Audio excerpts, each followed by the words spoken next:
Brian McDermott. Interesting note on that, if you are from Bradford, Jack Ormondroyd is the son of Bradford City legend Ian Ormondroyd. Oh, right, okay. Might not mean a tremendous amount to you. No, it means nothing to me. In and around the city, that's who he is. But, a player signing for Leeds from Featherstone, or vice versa. Absolutely. Do you think he'll know his way to, how's he going to manage on the first day, turning up at training and not knowing where he's going, or having anyone to talk to? How's it going to work? It's going to be awkward for him. He's going to have a little badge on it that says, "Hello, my name is Jack Ormondroyd," and then maybe Ormondroyd's tough to fit on. It's just going to be an hard day for him. Yeah. Bless him. Right, Sheffield Eagles CEO John Walling has resigned from his position at the club.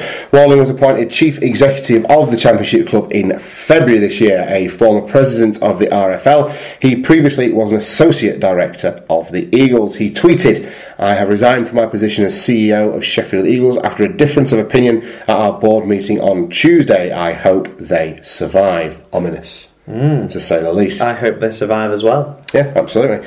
Prop Phil Joseph has signed a 2-year deal with the Bradford Bulls. Bring on the wrecking ball. Joseph, who spent a season with Bradford in 2012, is returning to the Providence Stadium. The forward had made close to a century of Super League appearances for Hull, Widnes and the Salford Red Devils. The Huddersfield-born Joseph has also played for Swinton Lions, Hull KR, Halifax and Oldham during his 13-year career. More clubs than Tiger Woods as the wrecking ball, but I'm dead happy with that. I think he's a very good signing for that level.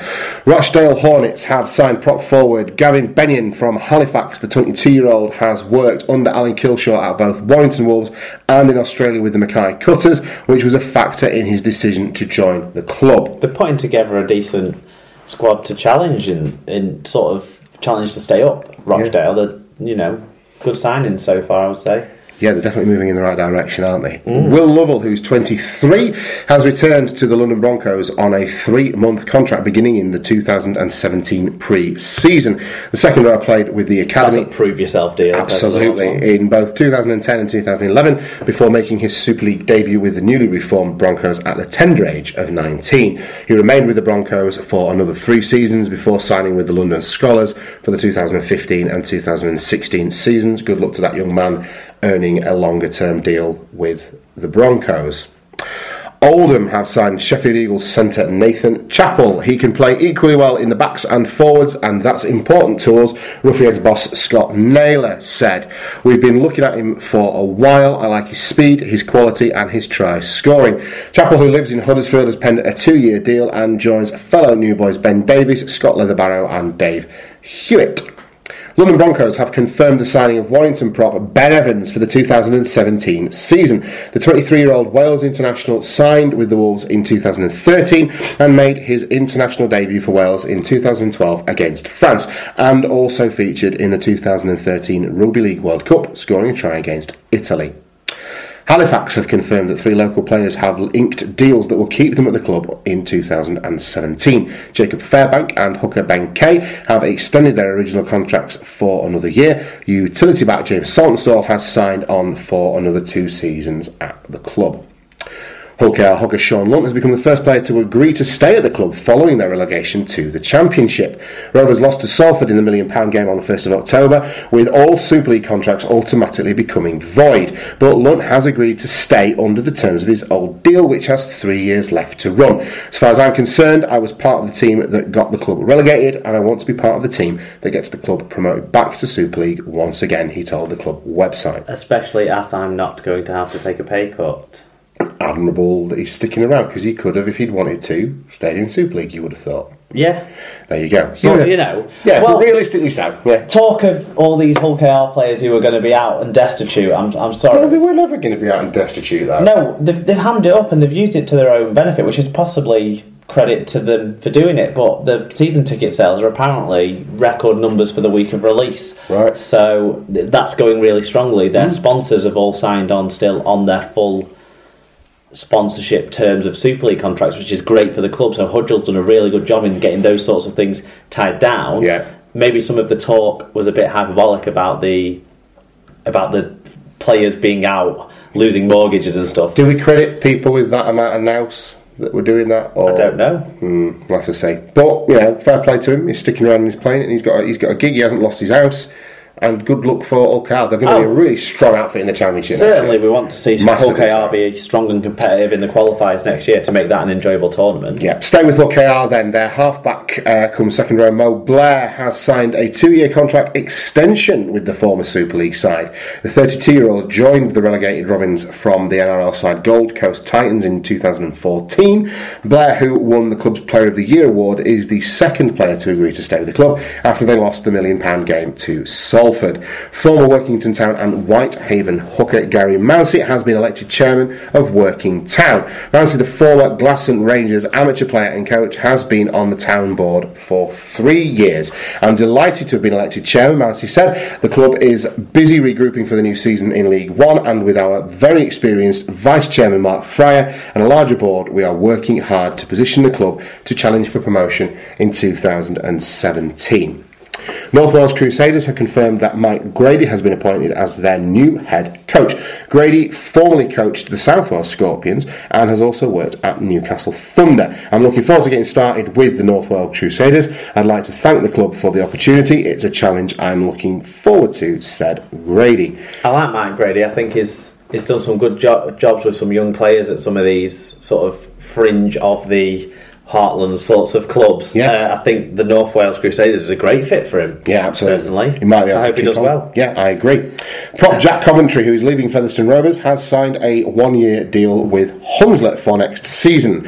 Former Royal Hold on. What? So now Leeds and Featherstone and Hunslet are all swapping players. It's going all through them all. So it's almost as if they work together in some fashion. You might suggest that they work together rather too closely, but that's not for me to say. Former Royal Marine... Who needs a reserve side? Start talking properly, Thomas. Former Royal Marine Jack Smith, who's 27, who was shot by a sniper whilst on active duty in Afghanistan, has joined the RFL's full-time panel of referees. He officiated his first Super League game in June, 6 years after he was shot in the back and left in a coma for 2 weeks. Following 2 years of rehabilitation, he was discharged and began refereeing. I'm excited to be part of the full-time team, said Smith, who becomes one of just 9 full-time RFL referees. I feel the full-time environment will help me learn more and take my officiating up to the next level. The RFL has also promoted Scott Michalauskas, taking the number of full-time match officials up to 9, following the retirements of Richard Silverwood and Sam Ansell. And finally, NRL runners-up Melbourne Storm have rejected the opportunity to play in the 2017 World Club Series, preferring to stay in Australia during pre-season. Storm Chief Executive Dave Donaghy said, "We've decided that staying in Australia will provide our team with the best possible preparation for the 2017 season." Reports suggest a number of other NRL clubs are set to reject any invitation to take part in the competition. The annual competition was expanded from 2 teams to 6 in 2015, with the top 3 Super League clubs facing their Southern Hemisphere counterparts, but the format may now revert to 1, featuring the 2 champions, Cronulla Sharks and the Wigan Warriors. NRL clubs completed a 3-0 whitewash, of course, over the Super League teams in 2016. Do we know, is this in Australia or is it up here? Well, at this rate, we don't know if it's a 1-game or a 2-game or a 3-game series. Do we know where the series was proposed to be held? Well, we know that at least one Super League club is very actively wanting their game to be in Australia. Right. And I would suspect on previous, adventures that would be the Wigan Warriors. Right. So I would think... I can't believe we're not going to be able to go to the podcast derby. And I think, was it Rich Wilkinson who dropped the line suggesting the same? Yeah. Before Wigan won the grand final. Well, he's offered me his couch. He could live to regret that. But that's a strong possibility. I think that it might be a 1-game, back to 1 game, and it'd be Wigan against Cronulla in ANZ Stadium. Right. That would be my guess. But I'm not informed any more than just sort of trickles of information. There you go. I'm disappointed that the series hasn't proved commercially viable enough to lock in a contract between the Super League and the NRL that forces clubs to be involved. I don't necessarily think it has to be the top 3 in the NRL. like the other two teams that come along, because it doesn't have to be in the Super League really either, because teams have dropped out for commercial reasons over here, let's not forget. So the fact that the Melbourne Storm have said, like, it's not commercially attractive enough basically to upset their pre-season is what they've said, in a nutshell. Well, Huddersfield Giants did the same, turned it down from a commercial point of view because they didn't want to stump up the cost, apparently. We were told last year. And Castleford, I believe, might have had the opportunity to host the game before it went to St Helens. Really? Was it? Right. Or maybe that was the other year. Maybe that was the other year there was a possibility for that. Right, The first year. I'm not sure. But I know that Huddersfield certainly had an opportunity, didn't they, that they turned down, as far as we're aware, in 2016. It is difficult to arrange these World Club Series, given that you don't know the clubs. Like, today was the first working day that we know what clubs would be competing in which games. Right? So that's logistically difficult. That part of it, I think the RFL and everyone else involved, the RLAF, which probably had minimal involvement actually, but the NRL, you can't criticise them for that, because they can't know something they don't know. You can't know an unknowable. Yeah, but what they could have done, like I say, is arrange some sort of contractual obligation between the two competitions to at least maintain this going for a certain length of time. The problem probably came that they haven't tied in commercial deals with sponsorship that would last that same length of time. The ticket sales for both World Club Series so far have been positive. The first year was really, really good. Last year, I think the stadiums weren't quite as full, but it was still good. And I'm disappointed, because I love the World Club Series. Yeah, I did too. And it would be a shame if it retracted rather than expanded, wouldn't it? And I feel like it will, with the commercial viability of the Dick Smith NRL 9s being much greater, let's face it. Yeah, that's it. Right, matching news taken care of. Let's take a look back now at the Super League Grand Final. Yay!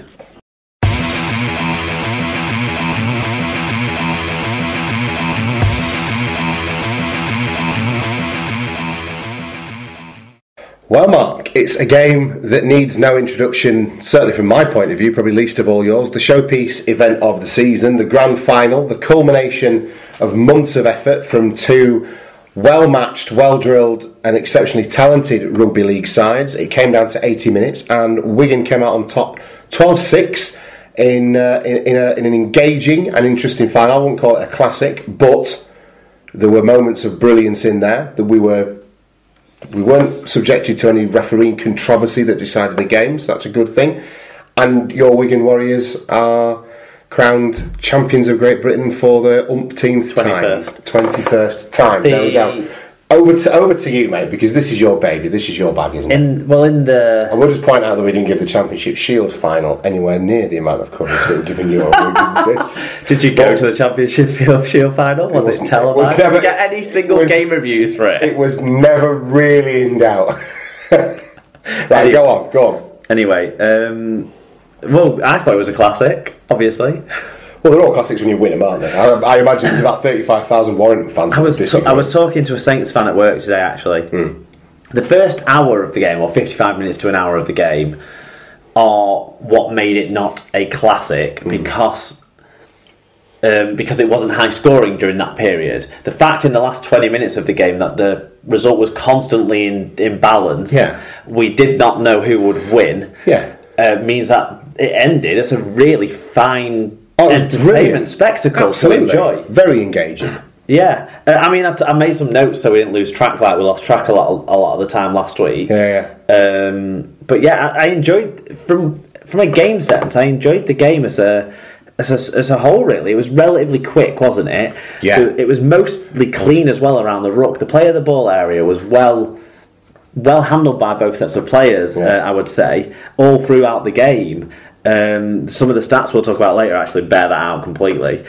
Let's touch on the referee now, because I don't want to. There's no reason to fall down that rabbit hole at any point. But two things I'd take from it. First of all, it was very well refereed by Graham Hicks. He did a very good job. Graham Hicks. What? Robert Hicks. Well, I've done this before. Who's Graham Hicks? I keep calling him Graham Hicks. Graham Hick was the cricketer, wasn't he? Yeah, but that's not what it is. Anyway, Hicks, Robert Hicks. Yeah. Fucking Hicks. That's what I've always heard. I just thought I was his first name, to be honest with you. It was fucking... had a good game, despite my not knowing his first name. We're friends on Facebook as well. Me and Robert Hicks. Oh, yeah. I did not know his first name. We'll have to get him on the show. We'll have to invite him. There's a few people I'm friends with on Facebook. Yeah. Anyway, had a good game. Refereed it very well.